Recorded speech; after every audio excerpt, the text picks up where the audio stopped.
अनगिनत सितारों के बीच कुछ ऐसी जगह हैं जहां रोशनी भी दम तोड़ देती है। एक ऐसी जगह जिसका नाम सुनते ही हमारे दिमाग में हजारों सवाल उठ जाते हैं, और एक ऐसी जगह जहां फिजिक्स के सारे नियम फेल हो जाते हैं। जी हाँ, I am talking about black hole. आज हम बात करने वाले हैं एक ऐसे मिशन की, एक ऐसे सफर की जो इंसानियत को ब्लैक होल के दरवाजे तक ले जा सकता है। तो अपनी सीट बेल्ट्स बांध लीजिए, क्योंकि हम निकलने वाले हैं एक ऐसी यात्रा पर जहां से वापसी शायद मुमकिन ना हो। ये है जर्नी टू ब्लैक होल। एक छोटा कदम, एक लंबी छलांग। तो दोस्तों, जब हम ब्लैक होल तक जाने की बात करते हैं तो सबसे पहला सवाल दिमाग में आता है, कैसे? ब्लैक होल्स हमसे इतने दूर हैं कि वहां तक पहुंचना ही अपने आप में एक बहुत बड़ा चैलेंज है। हमारे आज के सबसे तेज रॉकेट भी वहां पहुंचने में लाखों साल लगा देंगे। तो क्या ये मिशन सिर्फ एक सपना है? बिल्कुल नहीं। साइंटिस्ट इसका भी हल निकाल रहे हैं, और इसका सॉल्यूशन है एक छोटा सा लेकिन बहुत ही पावरफुल स्पेसक्राफ्ट, जिसे कहते हैं नैनोक्राफ्ट। आप सोच रहे होंगे कि नैनो का मतलब तो बहुत छोटा होता है। जी हाँ, ये स्पेसक्राफ्ट इतना छोटा होगा कि इसका वेट सिर्फ 1 ग्राम के आसपास होगा। सोच के देखिए, एक पेपर क्लिप के वजन का स्पेसशिप। इस छोटे से पैकेज में टेक्नोलॉजी का कमाल देखिए। इसमें लगे होंगे छोटे छोटे सेंसर्स, एक high resolution camera, communication devices और एक छोटा सा पावर सोर्स। सब कुछ एक चिप पर समाया हुआ। लेकिन इतना छोटा सा स्पेसक्राफ्ट इतनी लंबी दूरी कैसे तय करेगा? इसके पास तो रॉकेट इंजन के लिए फ्यूल रखने की जगह भी नहीं है। यही तो इस मिशन का सबसे रेवोल्यूशनरी पार्ट है। इस नैनोक्राफ्ट को धक्का देगा रोशनी का प्रेशर। जी, आपने सही सुना, रोशनी यानी लाइट जब किसी सतह से टकराती है तो एक बहुत ही मामूली सा धक्का मारती है। ये छोटा सा धक्का भी कमाल कर सकता है। इस नैनोक्राफ्ट के साथ जुड़ी होगी एक बहुत बड़ी और पतली सी चादर, जिसे लाइट सेल कहते हैं। इमेजिन कीजिए एक पतंग जो फुटबॉल फील्ड जितनी बड़ी हो, लेकिन उसकी मोटाई एक बाल से भी 1000 गुना कम हो। ये लाइट सेल एक ऐसे मटेरियल से बनी होगी जो बहुत हल्का, मजबूत और अत्यंत रिफ्लेक्टिव हो। अब इस पतंग को उड़ाने के लिए हवा कहाँ से आएगी? हवा आएगी जमीन से। साइंटिस्ट जमीन पर शायद किसी डेजर्ट में हजारों पावरफुल लेयर्स का एक जायंट एरे बनाएंगे। ये सभी लेयर्स मिलकर एक अत्यंत शक्तिशाली बीम बनाएगी, और उस बीम को इस लाइट सेल पर फोकस करेंगे। जैसे ही ये mega laser beam light cell से टकराएगी, उसके लाखों करोड़ों फोटॉन्स लाइट सेल को अपना मोमेंटम ट्रांसफर करेंगे। अगर मैं सीधे शब्दों में कहूँ तो ये रोशनी की बौछार इस लाइट सेल को आगे की तरफ जबरदस्त धक्का देगी। और धक्का भी कोई मामूली नहीं। कुछ ही मिनटों के इस लेजर फायर के दौरान ये लेजर इतने पावरफुल होंगे कि वो इस नैनोक्राफ्ट को स्पीड ऑफ लाइट के 1/3 हिस्से तक एक्सेलरेट कर देंगे। ये इतनी तेज स्पीड है कि इसके सामने हमारे आज के केमिकल रॉकेट्स बच्चे लगते हैं। तो प्लान तैयार है। एक छोटा सा नैनोक्राफ्ट, एक बड़ा सा लाइट सेल और जमीन से लेयर्स का एक पावरफुल धक्का। ये है हमारा टिकट एक ब्लैक होल के सफर का। लेकिन हम वहाँ जाना ही क्यों चाहते हैं? इतनी लंबी तैयारी, इतना लंबा इंतजार, आखिर किसके लिए? हमें वहाँ क्यों जाना है? Attraction of a black hole. ये सवाल बहुत लाजमी है। हम एक ऐसे मिशन पर सदियों का वक्त और अनंत संसाधन क्यों खर्च करें, जिसका नतीजा देखने के लिए शायद हम जिंदा ही ना रहें? इसका जवाब इंसानियत की सबसे गहरी जिज्ञासा में छिपा है। ये यूनिवर्स कैसे काम करता है और इसकी सीमाएं क्या हैं? ब्लैक होल इन सभी सवालों के जवाब देने की चाबी हो सकता है। पहला कारण, आइंस्टीन के सिद्धांतों की आखिरी परीक्षा। एल्बर्ट आइंस्टीन ने 100 साल से भी पहले अपनी जनरल थ्योरी ऑफ रिलेटिविटी दी थी। हमने इस थ्योरी को सोलर सिस्टम में स्टार्स के आसपास हर जगह टेस्ट किया है, और हर बार ये सही साबित हुई है। लेकिन ब्लैक होल एक ऐसी जगह है जहाँ ग्रेविटी इतनी एक्सट्रीम है, इतनी ज्यादा है कि वहाँ आइंस्टीन की थ्योरी की असली परीक्षा होगी। ब्लैक होल के आखिरी छोर पर इवेंट होराइजन के पास स्पेस टाइम इतना ज्यादा मुड़ जाता है कि हमारी कल्पना भी वहाँ हार मान लेती है। क्या आइंस्टीन के इक्वेशंस वहाँ भी काम करेंगे, या फिर हमें एक नई बेहतर थ्योरी की जरूरत पड़ेगी? इस मिशन से हमें इसका सीधा जवाब मिलेगा। दूसरा कारण, दो दुनिया का संगम, क्वांटम और ग्रेविटी। फिजिक्स की दुनिया में 2 बड़े स्तंभ हैं। एक है जनरल रिलेटिविटी, जो बड़े पैमाने पर ग्रहों, सितारों और गैलेक्सीज पर काम करती है, और दूसरी तरफ है क्वांटम मैकेनिक्स, जो बहुत छोटे पैमाने पर एटम्स और पार्टिकल्स की दुनिया को समझाती है। प्रॉब्लम ये है कि ये दोनों थ्योरीज एक दूसरे से बात नहीं करती। ये एक दूसरे से विपरीत है। साइंटिस्ट सदियों से एक ऐसी थ्योरी ऑफ एवरीथिंग ढूंढ रहे हैं जो इन दोनों को साथ जोड़ सके। ब्लैक होल एक ऐसी जगह है जहां ये दोनों दुनियाएं टकराती है। ब्लैक होल का मास तो बहुत ज्यादा होता है, लेकिन उसके सेंटर में, जिसे सिंगुलैरिटी कहते हैं, ये सारा मास एक अनंत रूप से छोटे से बिंदु में समा जाता है। इस जगह को समझकर हम शायद उस थ्योरी ऑफ एवरीथिंग के करीब पहुंच सकते हैं। तीसरा कारण इंफॉर्मेशन पैराडॉक्स का रहस्य है। महान साइंटिस्ट स्टीफन हॉकिंस ने एक बहुत गहरा सवाल उठाया था। जब कोई चीज ब्लैक होल में गिरती है तो उसकी इंफॉर्मेशन का क्या होता है। फिजिक्स का एक बुनियादी नियम है कि इंफॉर्मेशन कभी नष्ट नहीं हो सकती, लेकिन ब्लैक होल तो हर चीज को निगल जाता है, तो क्या इंफॉर्मेशन हमेशा के लिए गायब हो जाती है? इसे ब्लैक होल इंफॉर्मेशन पैराडॉक्स कहते हैं। हमारा नैनोक्राफ्ट ब्लैक होल के किनारे से गुजरते हुए उससे निकलने वाले फेंट रेडिएशन, जिसे हॉकिन रेडिएशन कहते हैं, उसको स्टडी करने की कोशिश कर सकता है। शायद उस रेडिएशन में उस खोई हुई इंफॉर्मेशन का कोई सुराग मिल जाए। और आखिरी और शायद सबसे जरूरी कारण, इंसानी जज्बा। हम इंसान हमेशा से ही अनजान को जानने के लिए उत्सुक रहते हैं। हमने समुद्र पार कर लिए, जमीन के हर कोने को एक्सप्लोर कर लिया, चांद पर कदम रखा। ब्लैक होल हमारे ज्ञान का अगला और शायद सबसे बड़ा फ्रंटियर है। तो मकसद साफ है, लेकिन इस मकसद तक पहुंचने के लिए हमें अपनी मंजिल को ढूंढना होगा। एक काले आसमान में एक काली चीज को कैसे ढूंढा जाए? अंधेरे में ढूंढना, एक टारगेट की तलाश। एक ब्लैक होल को ढूंढना घास के ढेर में सुई ढूंढने जैसा नहीं है। दोस्तों, ब्लैक होल से कोई रोशनी नहीं निकलती, हम उन्हें सीधा नहीं देख सकते। तो एस्ट्रोनॉमर्स उन्हें कैसे ढूंढते हैं? इसका जवाब है उनके असर से। पहला तरीका, अगर कोई ब्लैक होल किसी सितारे के पास हो तो उसकी विशाल ग्रेविटी उस सितारे को अपनी तरफ खींचेगी।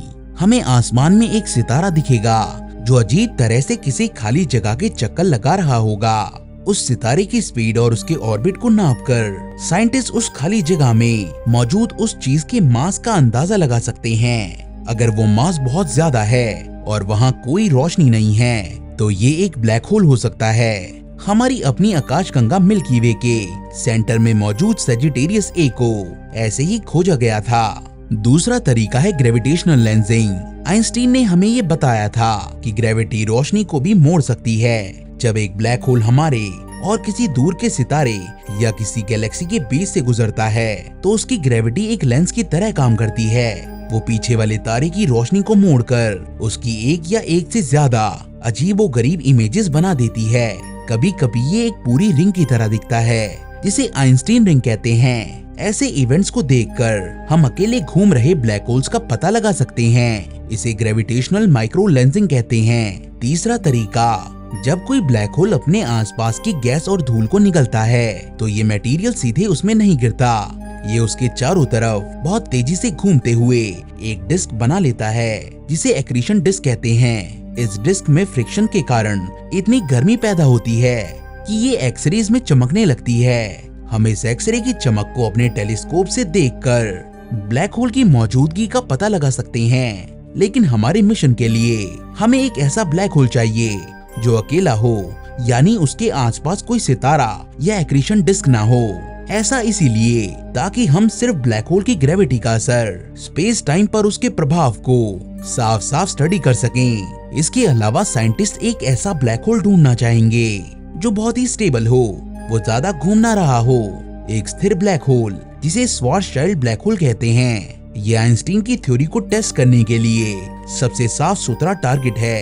एक तेजी से घूमता हुआ ब्लैक होल जिसे कैर ब्लैक होल कहते हैं। वो स्पेस टाइम को अपने साथ खींचता है, जिससे वहाँ के कैलकुलेशंस बहुत ज्यादा कॉम्प्लेक्स हो जाते हैं। दुनिया के सबसे पावरफुल टेलीस्कोप जैसे JWST और आने वाला स्क्वायर किलोमीटर एरे इसी काम में लगे हुए हैं। उन्हें उम्मीद है कि अगले 10 सालों में वो हमारे आसपास के आसमान का नक्शा तैयार कर लेंगे और इससे शायद हमें हमारे मिशन के लिए एक परफेक्ट टारगेट मिल जाएगा। मान लीजिए हमें एक टारगेट मिल जाता है 25 लाइट ईयर्स दूर। अब यहाँ से शुरू होता है सदियों का सफर, अनंत रात, एक सदी की यात्रा। तो हमारा नैनोक्राफ्ट अब अपनी मंजिल की तरफ निकल चुका है, वो भी 1 लाख किलोमीटर पर सेकंड की रफ्तार से। लेकिन इसकी मंजिल 25 लाइट ईयर्स दूर है। इसका मतलब हमारे स्पेसक्राफ्ट को वहां पहुंचने में 75 साल लगेंगे। ये सफर इतना लंबा है कि जो साइंटिस्ट इस मिशन को लॉन्च करेंगे वो इसके नतीजे देखने के लिए शायद जिंदा ना रहें। इन 75 सालों में हमारा छोटा सा नैनोक्राफ्ट बिल्कुल अकेला होगा। इंटरस्टेलर स्पेस यानी सितारों के बीच की जगह एक बहुत ही खतरनाक जगह है। पहली चुनौती नेविगेशन। इतनी लंबी दूरी में रास्ता भटकने का खतरा बहुत ज्यादा है। जीपीएस तो वहाँ काम नहीं करेगा, तो हमारा स्पेसक्राफ्ट रास्ता कैसे देखेगा? इसके लिए वो पल्सर्स का इस्तेमाल करेगा।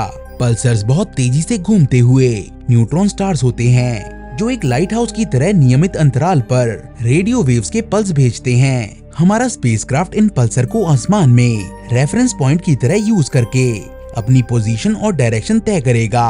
दूसरी चुनौती सर्वाइवल। स्पेस खाली नहीं है, वहाँ हर तरफ से रेडिएशन का हमला होता है।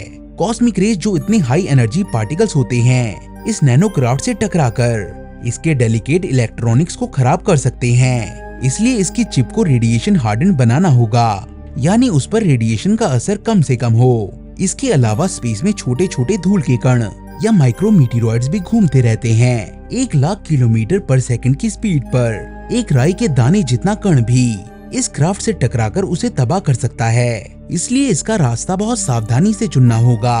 तीसरी चुनौती ऑटोनॉमी एंड हाइबरनेशन। 75 साल तक जमीन से इस क्राफ्ट को कंट्रोल करना नामुमकिन है। सिग्नल को वहां तक जाने और आने में ही सालों लग जाएंगे। इसलिए इस क्राफ्ट को बहुत समझदार होना होगा। उसमें एडवांस आर्टिफिशियल इंटेलिजेंस होगी जो उसे खुद फैसले लेने में मदद करेगी। अगर कोई छोटी मोटी खराबी आती है तो वो उसे खुद ठीक करने की कोशिश करेगा। ज्यादातर सफर के दौरान ये क्राफ्ट एक गहरी नींद यानी हाइबरनेशन मोड में चला जाएगा ताकि अपनी एनर्जी बचा सके। फिर मंजिल के पास आते ही एआई उसे वापस जगा देगा। 75 साल ये बस एक नंबर नहीं है, ये एक पूरी इंसानी जिंदगी है। इस दौरान जमीन पर पीढ़ियां बदल जाएंगी, नई टेक्नोलॉजीज आ जाएंगी, लेकिन स्पेस के सन्नाटे में हमारा छोटा सा दूत चुपचाप अपनी मंजिल की तरफ बढ़ता रहेगा, इंसानियत की उम्मीदों का बोझ उठाए। और फिर 75 साल बाद वो दिन आएगा, encounter with a black hole. 75 साल के लंबे और अकेले सफर के बाद हमारा नैनोक्राफ्ट आखिरकार अपनी मंजिल ब्लैक होल के पहुंच पहुंच चुका है। यहाँ का नजारा हमारी कल्पना से भी परे होगा। इसके सेंसर जाग चुके हैं और ये इंसानियत की आंखें बनकर उस अद्भुत दृश्य को देख रहा है। सामने अंधेरे का एक संपूर्ण गोल दायरा होगा। ये अंधेरा इतना गहरा होगा जैसा हमने कभी नहीं देखा। ये है इवेंट होराइजन, ब्लैक होल की वो सीमा जिसके अंदर से कुछ भी, यहाँ तक की रोशनी भी वापस नहीं आ सकती। लेकिन इस अंधेरे के पीछे का आसमान अजीब तरीके से खिंचा हुआ और मुड़ा हुआ दिखेगा।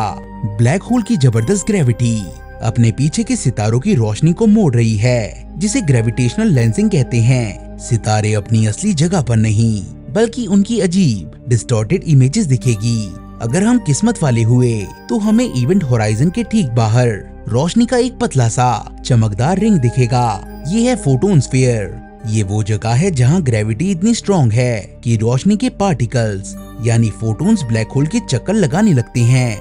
हमारा नैनोक्राफ्ट इवेंट होराइजन के अंदर नहीं जाएगा क्योंकि वहाँ से कोई भी इंफॉर्मेशन वापस भेजना नामुमकिन है। अब मिशन का अगला सबसे क्रिटिकल फेज शुरू होगा। इस नैनोक्राफ्ट के अंदर से छोटे छोटे प्रोब्स यानी जांच करने वाले इक्विपमेंट रिलीज किए जाएंगे। ये प्रोब्स बहुत ही अक्लमंदी से ब्लैक होल की ग्रेविटी का इस्तेमाल करेंगे। कुछ प्रोब्स ब्लैक होल के पास से गुजरते हुए उसकी ग्रेविटी से स्लिंगशॉट लेकर ब्लैक होल के चारों तरफ एक अजीब अंडे के आकार के ऑर्बिट में स्थापित हो जाएंगे। ये सुरक्षित दूरी से ब्लैक होल के आसपास के माहौल को स्पेस टाइम के मुड़ने को लगातार नापेंगे। कुछ और हिम्मती प्रोब्स एक फ्लाई बाय मिशन पर निकलेंगे। ये ब्लैक होल के और भी करीब से गुजरेंगे, शायद फोटोन स्फीयर के नजदीक तक, उतनी नजदीकी से डाटा कलेक्ट करके वापस में नैनोक्राफ्ट तक भेज देंगे। इससे पहले कि ब्लैक होल की ग्रेविटी उन्हें हमेशा के लिए अपने अंदर खींच ले। इस सफर में उन पर ग्रेविटी का असर बहुत ज्यादा होगा। आइंस्टीन की थ्योरी के मुताबिक उनके लिए समय की रफ्तार धीमी हो जाएगी। उनके लिए जो कुछ सेकंड्स होंगे वो हमारे लिए घंटों या दिनों के बराबर हो सकते हैं। उनका ये बलिदान व्यर्थ नहीं जाएगा। ये प्रोब ही हमारी आंखें और कान होंगे। ये उस जगह से डाटा कलेक्ट करेंगे जहां जाना इंसान के लिए नामुमकिन है। अब शुरू होगा उस डाटा का जमीन तक का सफर। सन्नाटे में एक आवाज, हमारे प्रोब्स ने अपना काम कर दिया है। उन्होंने ब्लैक होल के पास से अनमोल डाटा इकट्ठा करके उसे मेन नैनोक्राफ्ट तक भेज दिया है। अब नैनोक्राफ्ट का आखिरी और सबसे जरूरी काम शुरू होता है, इस डाटा को जमीन पर वापस भेजना। लेकिन ये काम भी आसान नहीं है। नैनोक्राफ्ट हमसे 25 लाइट ईयर्स दूर है। इसका मतलब उसके सिग्नल को, जो रोशनी की रफ्तार से चलता है, हम तक पहुंचने में पूरे 25 साल लग जाएंगे। सोचिए 75 साल जाने में लगे और अब 25 साल डाटा वापस आने में। इस मिशन का पूरा साइकिल 100 साल का है। वो सिग्नल एक बहुत ही कमजोर सी आवाज जैसा होगा। 25 लाइट ईयर्स का सफर तय करते करते वो बहुत ही फीका पड़ जाएगा। इंटरस्टेलर स्पेस में मौजूद गैस और डस्ट उस सिग्नल को और भी कमजोर कर देंगे। इसके अलावा हमारे यूनिवर्स का बैकग्राउंड नॉइज, जिसे कॉस्मिक माइक्रोवेव बैकग्राउंड कहते हैं, इस कमजोर सिग्नल को अपने अंदर छिपाने की पूरी कोशिश करेगा। जमीन पर साइंटिस्ट की अगली पीढ़ी बड़े बड़े रेडियो टेलीस्कोप्स के एक ग्लोबल नेटवर्क के साथ इस सिग्नल का बेसब्री से इंतजार कर रहे होंगे। ये अकेले एक टेलीस्कोप का काम नहीं होगा। हमें इवेंट होराइजन टेलीस्कोप जैसे प्रोजेक्ट की तरह पूरी दुनिया में फैले टेलीस्कोप को एक साथ जोड़ना होगा, ताकि हम इस कमजोर सी सरसराहट को पकड़ सकें। इस प्रोसेस को वेरी लॉन्ग बेसलाइन इंटरफेरोमेट्री कहते हैं। और फिर एक दिन, एक सदी के इंतजार के बाद, एक बहुत ही कमजोर सा सिग्नल उनके डिटेक्टर्स पर आएगा। एक सिग्नल जो 25 साल पहले एक ब्लैक होल के पास से चला था। उस सिग्नल को डिकोड करना, उसमें से काम की इंफॉर्मेशन निकालना, ये भी एक बहुत बड़ा काम होगा। ये डाटा तस्वीरों जैसा नहीं, ये होगा नंबर्स का एक समंदर। स्पेस टाइम कर्वेचर की वैल्यूज, ग्रेविटेशनल फील्ड के ग्रेडियंट्स और लाइट फ्रीक्वेंसीज में हुए बदलाव। सुपर कंप्यूटर्स महीनों तक इस डाटा को प्रोसेस करेंगे, इसमें से नॉइज हटाएंगे, एरर करेक्शन कोड्स अप्लाई करेंगे, ताकि हम उस जगह की एक तस्वीर बना सकें। लेकिन जब वो डाटा सामने आएगा, तब वो इंसानियत की सबसे बड़ी जीत में से एक होगा। वो डाटा हमें यूनिवर्स के उन राजों के बारे में बताएगा जिन्हें जानने के लिए हम सदियों से सपना देख रहे हैं। तो दोस्तों, ये मिशन सिर्फ एक ब्लैक होल को स्टडी करने के बारे में नहीं, इसके प्रभाव, इसकी विरासत उससे कहीं ज्यादा गहरी होगी। ये मिशन जमीन पर हमारी जिंदगी को भी बदल सकता है। ये मिशन हमें ब्लैक होल के दरवाजे तक ले जा सकता है। एक सफर जो टेक्नोलॉजी, पेशेंस और इंसानी जिज्ञासा का इम्तिहान लेगा। एक सफर जो हमें हमारे यूनिवर्स को और हमारे अस्तित्व को समझने का एक नया मौका देगा। आपको क्या लगता है, क्या हम इस मिशन में कामयाब हो पाएंगे? और अगर हमें ब्लैक होल के पास से कोई सिग्नल मिलता है, तो उसमें यूनिवर्स का कौन सा राज खुलेगा? अपने विचार नीचे कमेंट्स में जरूर बताएं। अगर आपको ये वीडियो पसंद आया तो इसे लाइक करें, अपने दोस्तों के साथ शेयर करें, क्योंकि ज्ञान बांटने से बढ़ता है। और साथ ही साथ हमारे चैनल को सब्सक्राइब करना ना भूलें, ताकि आप ऐसे ही रोमांचक और ज्ञानवर्धक यात्राओं का हिस्सा बनते रहें। अगली बार मिलेंगे एक और नए रहस्य और एक नई यात्रा के साथ। तब तक के लिए सोचते रहिए और सीखते रहिए। I'll see you in the next one.